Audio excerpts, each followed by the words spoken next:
My name is Alexis.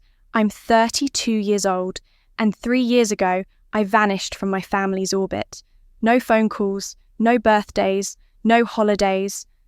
To them, it looked like I turned my back. But the truth? It hurt less to disappear than to sit at a table where I was invisible. Growing up, being the youngest of 4 was not a blessing. It meant being the spare piece, the one always out of step. My mother, Eleanor, was a woman who chose her favourites like trophies on a shelf, and I was never one of them. Caroline, the oldest, was her crown jewel. She had 3 children by her mid-20s, married to a man who lived just 5 miles away. Caroline represented everything Eleanor valued: stability, devotion, domesticity. Then there was Denise, the middle sister, a nurse always working long shifts, always the martyr. Mom paraded her around like a badge of honour, as if Denise's exhaustion was proof of virtue. And of course, Victor, the only son. He never finished college, never lived up to even half the promises made for him, yet Eleanor called him practical. When he moved back home, she called it smart financial planning. When he married Clara, Mum threw the most extravagant backyard wedding in the neighbourhood, a day whispered about for months. His failures became charming anecdotes. My missteps became proof that I didn't belong. Then there was me, Alexis the dreamer. I wanted more than our small Ohio town could give. I studied marketing, branding, campaigns. My eyes were always set on something larger than the familiar sidewalks. But every time I spoke about my goals, Eleanor's lips would purse into a thin line. "That's nice, honey," she'd say, "but don't forget what matters, family." No matter what I achieved, she undercut it. "College degree? When will you give me grandchildren? First job? Too far from home. Promotion? Money isn't everything." The night I announced I was moving to Chicago, the air at the dinner table curdled. Caroline muttered I was selfish. Denise said there were jobs closer. Mum hugged me goodbye like I had already died. Only Victor smiled, his eyes carrying a hint of pride no one else dared show. In the city, I tried to keep the connection alive. I'd call on Sundays talking about my shoebox apartment, the thrill of my first projects. But somehow the conversations always pivoted back to Caroline's kids, Denise's endless patience, Victor's latest plan. When Eleanor finally asked about me, it was with polite disinterest. The way you might ask a neighbour about their cat. The calls thinned, weekly to monthly, monthly to birthdays. Until one day I realised 6 months had passed and neither of us had reached out. The silence didn't scare her. She hadn't even noticed. That's when I walked away completely. No more pretending, no more squeezing myself into a seat where I wasn't wanted. But the silence was never truly silent. Their voices still lingered in my head like echoes in an empty house. Too much. Not enough. Chicago was lonely at first. I buried myself in work, climbing step after step until I was marketing director at a Fortune 500 company by 30. A 6-figure salary, a team that respected me, campaigns that made headlines. On paper, I had become the daughter they never believed in. And then, last November, Eleanor called. Her voice was softer than I remembered, almost fragile. She told me Caroline's children asked about their aunt. She said it would mean everything to have us all together again for Thanksgiving. Hope, stubborn and reckless, stirred inside me. For the first time in years, I thought maybe I finally had a place at that table. I went all out. A first-class flight, a sleek black BMW rental, a new outfit, sharp hair, polished shoes, gifts, expensive ones. An iPad for Eleanor, a console for Caroline's kids, a spa package for Denise, new appliances for Victor and Clara.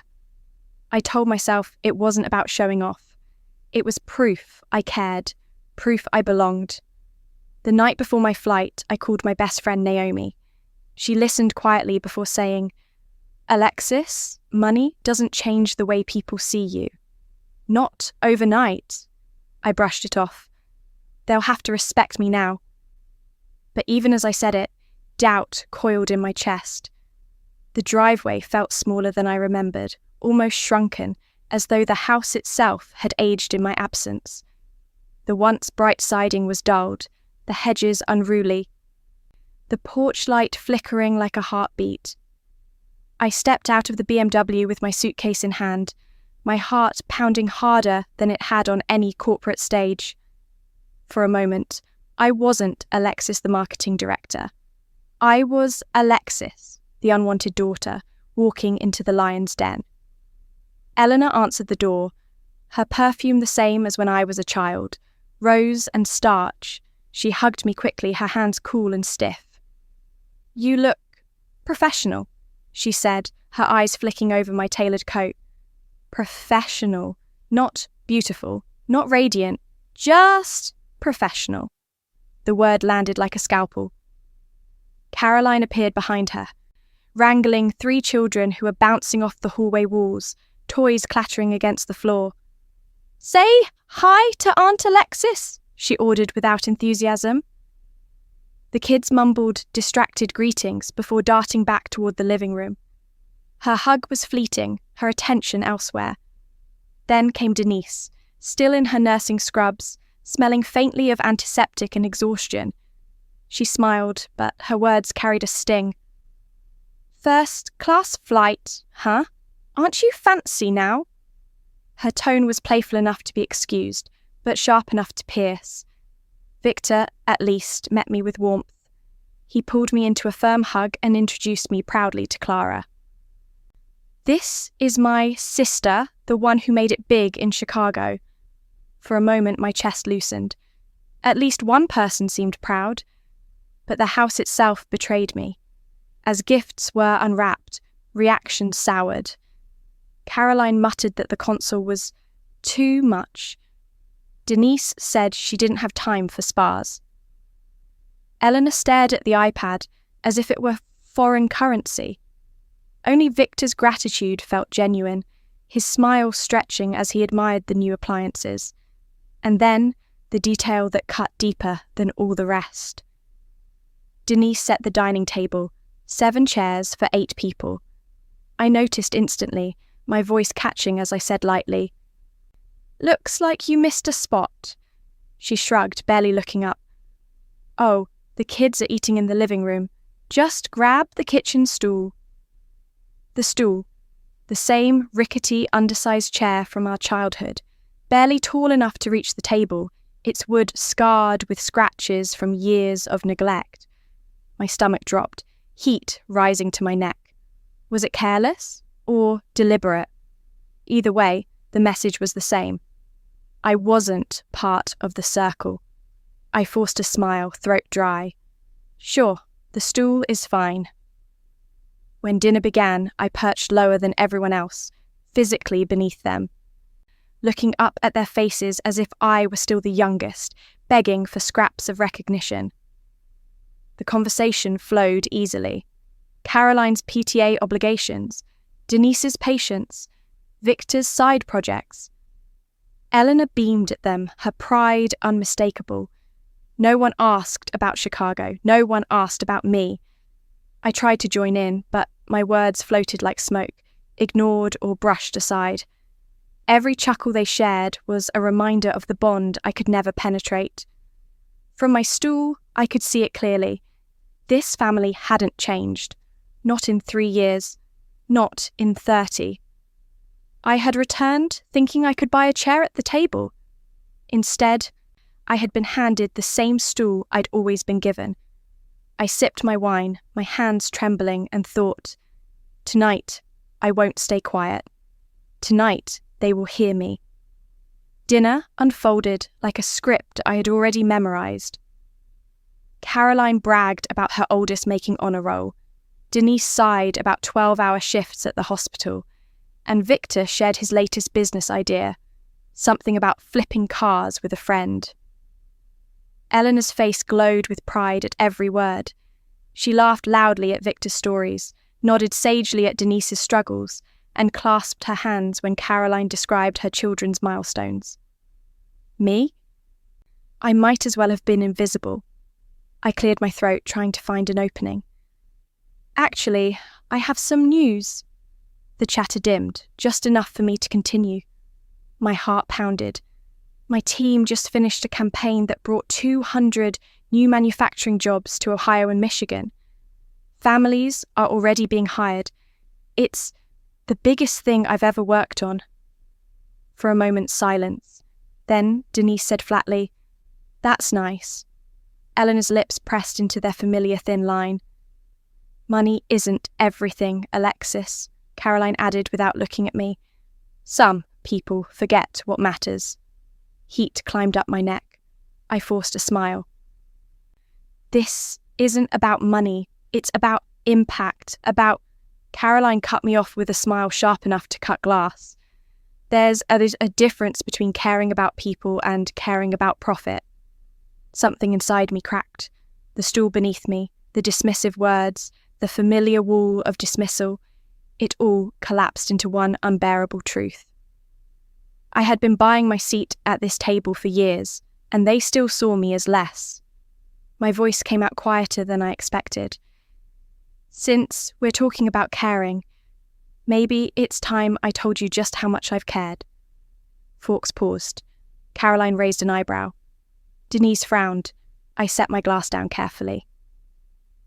"For the last 2 years, I've been paying Mum's bills. The rent, the electric, the internet, groceries, even Victor's car insurance." Chairs scraped. Caroline's eyes darted to Eleanor. "Is that true?" Denise's forehead creased. "Rent! This house is paid off." Eleanor froze, her hand trembling against her fork. "No," I said softly. "It hasn't been. Not since the surgery." The bills piled up. She had to sell the house and rent it back. When she fell behind, she called me. I've been covering $1,200 a month. Utilities on top, groceries, even Victor's $150 car insurance. Victor's head snapped toward me, eyes wide. "That was you?" I nodded. Caroline's face paled. "That's more than any of us could pay." I swallowed the lump in my throat. "This is why I left, to build something strong enough to hold the people I love. I wasn't just chasing a career. I was holding us together from the outside." For a heartbeat, the table was frozen. Then Eleanor lifted her head, her eyes burning, not with gratitude, but with fury. "How dare you bring this up at dinner? We are not a charity case." I laughed once, sharp and bitter. "You're not fine, Mom. You called me crying." Her jaw tightened. "I asked my daughter, not a banker." "And you got both," I said. The air was heavy, suffocating. The cartoon laughter of Caroline's kids drifted in from the living room, mocking the silence.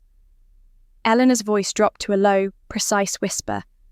"You think money earns you love? You think it buys you respect? You don't deserve a seat at this table." The words sliced through me, clean and merciless. I stood. The stool screeched across the tile, every head snapping toward me. "You say I don't deserve a seat," I said, my voice steady though my hands shook. "Okay." I reached into my purse, pulled out my phone and scrolled to a familiar number. Eleanor's eyes widened. "Alexis, don't you dare make a scene." "This isn't a scene," I said. This is a boundary." The line clicked. "Banking services. How may I help you?" I held the phone to my ear, the entire table staring. "Hi, this is Alexis Monroe. I need to cancel several automatic payments." The room dropped into a silence so heavy it felt alive, pressing against my chest as if the walls themselves were listening. "Alexis, stop!" Caroline hissed, pushing her chair back. "We can talk about this." But I kept my eyes on the table, steady and unblinking. "We've been talking for years. You just weren't listening." The banker's voice came through the line. Calm and detached, Which payments would you like to cancel? I swallowed, my throat dry. Rent to Morrison Property Management, $1,200, effective today. Eleanor's knuckles whitened as she gripped the edge of the table. You can't do this. You told me you didn't need my money, I said evenly. Platvit. Denise reached across the table, her hand brushing mine as if to snatch the phone away. Alexis, please. This isn't the way. I pulled back, my grip firm. Don't. Next, the banker asked. Electric, Ohio Edison, $300. Internet, $80. Grocery allowance to Martha, Eleanor Monroe, $400. Eleanor's face burned crimson. You ungrateful girl, after everything I've done. I snapped my gaze up at her. After everything you've taken. Victor's voice came out small, almost childlike. My insurance, $150. Was that you too? My chest ached, but I nodded. Cancel that as well? The cartoon from the living room echoed through the house, a laugh track out of sync with the suffocating tension. Caroline's voice broke, trembling with fury. This is cruel, Alexis. You're humiliating her. I turned to her, my own voice breaking but sharp as glass. No, what was cruel was the stool, pretending my work meant nothing. Silencing me while I paid for the roof over your heads, that was cruel. This is clarity. The banker's voice returned. All payments cancelled. Confirmation numbers will follow. Thank you, I whispered, then ended the call. The phone slipped into my purse with a quiet finality. I looked around the table at every pair of eyes that refused to meet mine. No more checks, no more quiet deposits, no more buying my way into a chair you never meant for me. Eleanor stood abruptly, palms flat on the table, her shadow stretching across the dishes. Her voice was low, cold, cutting. You're punishing us because your feelings got hurt. My feelings? I let out a bitter laugh. My feelings kept this house warm. My feelings kept the fridge full. My feelings kept Victor on the road. And you spat on them every chance you got. Clara's voice wavered from beside Victor. What do we do now? I met her eyes softening only for her. What I did in Chicago. Make a plan. Share the load. The silence returned, thicker than before. Denise dabbed at her eyes. Caroline clutched her fork like a weapon. Victor stared at the table as though it might reveal an answer. I pushed back from the stool, its legs scraping against the tile one last time. I'll go to my hotel tonight. Tomorrow, I fly back to Chicago. Alexis, wait, Denise whispered. I paused at the doorway, looking back one final time. 7 chairs, 1 stool, and faces I had chased for years. My voice cracked, softer now. For what it's worth, I never wanted to be your banker. I just wanted to be your daughter. No one spoke. Only the cartoon laughed from the living room, cruel and relentless. I opened the door, the night air biting my skin, and walked out without looking back. 2 days passed before the phone rang. I stared at the caller ID, Eleanor's name glowing on the screen. My thumb hovered over the button. Part of me wanted to let it ring out, to bury the past under silence again. But something inside me, a mixture of anger and the daughter who still longed for her mother's voice, made me answer. Her voice trembled, smaller than I'd ever heard it. I went to the bank, Alexis. I saw the numbers. I didn't know how much you carried. I said nothing. The silence stretched until she added, We tried splitting the bills this week. Even with everyone pitching in, it's tight. She paused, a shudder in her breath. I was angry at the wrong thing. Proud of the wrong things. For the first time, her words cracked something in me. Do you know what it was like in Chicago? I asked, working until midnight, walking home through streets so quiet the city felt like it had emptied out, and still hearing your voice in my head, saying money isn't everything.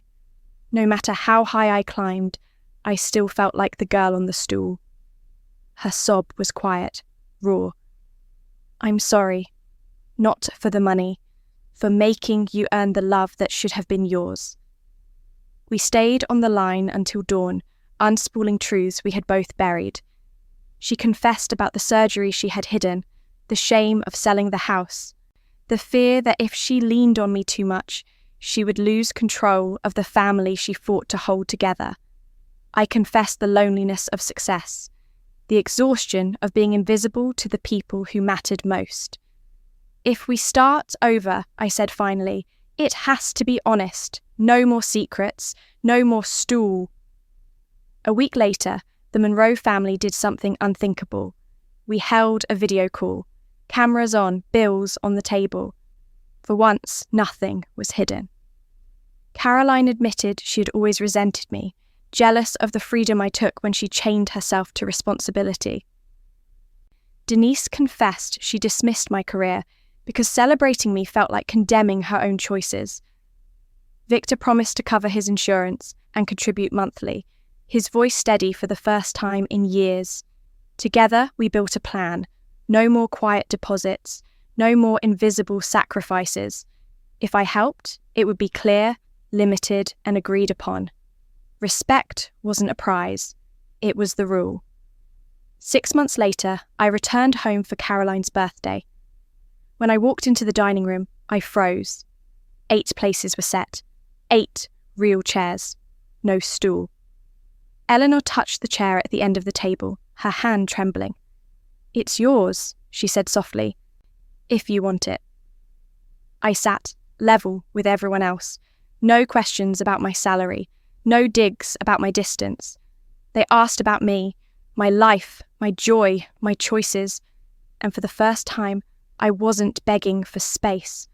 I was part of it. Here's what I learned. Family isn't a prize you buy or a debt you repay. It's a table you choose and refuse to crawl under for crumbs. If you're standing at a doorway, wondering if you should walk back in, hear me. Love without boundaries becomes permission for harm.